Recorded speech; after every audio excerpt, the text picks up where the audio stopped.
Salut tout le monde, c'est Jérémy. Alors j'ai inventé à l'Express qui m'a envoyé ce produit, donc c'est le Datafrog Y2 HD, donc c'est une petite console sur une clé HDMI qui va vous permettre de jouer à des jeux rétro. Donc on va voir ensemble tout de suite ce que ça donne.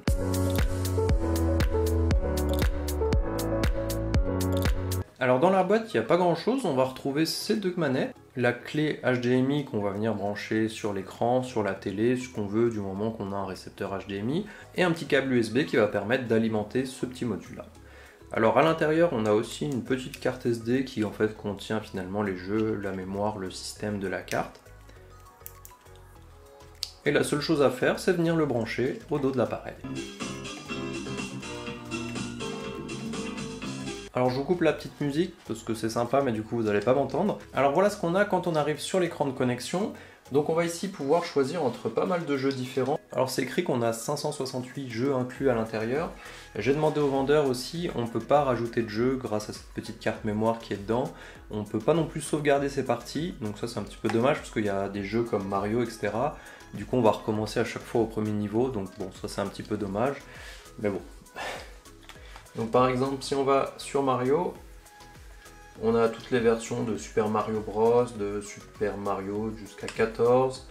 On a plein de jeux en fait. J'ai pas la liste exacte de tous les jeux, il y en a pas mal, donc c'est forcément des jeux assez anciens qui sont assez amusants je pense. Si vous aviez l'habitude d'y jouer sur Game Boy ou sur Super Nintendo. Alors il y en a qui font un petit peu mal aux yeux sur mon écran 34 pouces.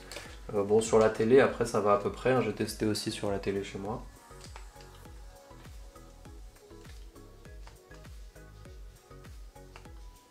Alors comme vous le voyez c'est assez réceptif, hein, ça répond vite. On a la manette qui est assez sympa au niveau du design, hein, ça fait penser à ce qu'on avait avant.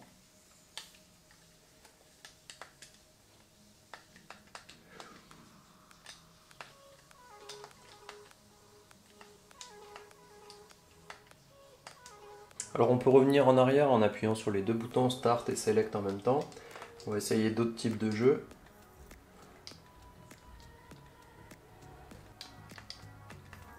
Alors là je suis sur un jeu d'avion qui s'appelle 1945, que je connais pas.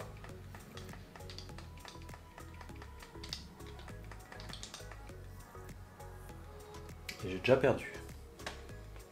Alors comme vous le voyez dans chaque catégorie de jeu on a vraiment beaucoup de jeux disponibles. Après on peut naviguer avec les boutons Start et Select pour aller un petit peu dans les différents menus.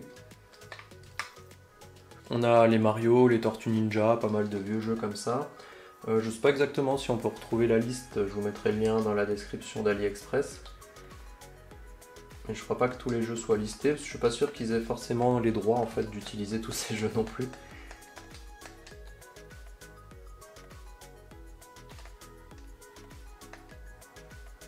Voilà, donc il y a pas mal de petits jeux sympas. Comme je vous l'ai dit, ça c'est un produit qui coûte 15 €. Je trouve que c'est quand même assez sympa parce qu'on peut jouer à pas mal de vieux jeux. Si vous aviez l'habitude d'y jouer, il y a les Mario, les Tortues Ninja, etc. Il y a sans doute d'autres jeux que moi-même je connais pas mais qui sont très sympas, sans doute qui étaient sur Game Boy, Mega Drive, etc. Ça coûte pas très cher, ça fonctionne juste avec une petite clé HDMI. Pendant les vacances, ça peut être très sympa si vous allez dans une location qui n'aurait pas accès à internet, qui n'aurait peut-être un mauvais réseau, etc. Avec ça, vous pouvez jouer à deux, hein, il y a deux manettes de présente. C'est facile à utiliser. Certes, les problèmes qu'on va avoir, c'est qu'on ne peut pas rajouter de jeu et surtout on ne peut pas sauvegarder ses parties. Donc malheureusement, il faut tout le temps recommencer à zéro. Donc si vous vous y prenez dans le jeu, c'est un petit peu frustrant de devoir revenir à zéro.